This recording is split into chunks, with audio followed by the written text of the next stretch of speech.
ప్రజాప్రతినిధి అంటే కేవలం కార్యాలయాలకే పరిమితం కాదు, ప్రజల కష్టసుఖాల్లో వెన్నంటే ఉంటారని నిరూపించారు గుంటూరు పశ్చిమ ఎమ్మెల్యే గల్లా మాధవి. అర్ధరాత్రి సమయంలో సామాన్యురాలిలా స్కూటీపై వచ్చి ఆమె చేసిన మెరుపుదాడి ఇప్పుడు నగరంలో హాట్ టాపిక్గా మారింది. నగరంలోని సంపన్న ప్రాంతమైన బృందావన గార్డెన్స్లోని ఒక నిర్మానుష్య ప్రాంతంలో కొంతకాలంగా ఆకతాయిలు రెచ్చిపోతున్నారు.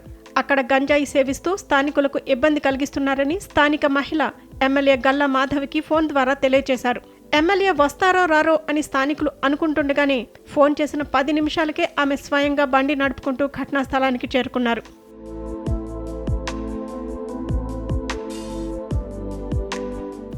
ఒంటరిగా స్కూటీపై దూసుకొచ్చిన ఎమ్మెల్యేను చూసి షాక్ తిన్న ఆకతాయిలు అక్కడి నుండి పరుగులు తీశారు. వెంటనే పోలీసు ఉన్నతాధికారులతో మాట్లాడిన ఆమె ఆ ప్రాంతంలో గస్తీ ముమ్మరం చేయాలని, గంజాయి ముఠాలపై కఠిన చర్యలు తీసుకోవాలని ఆదేశించారు.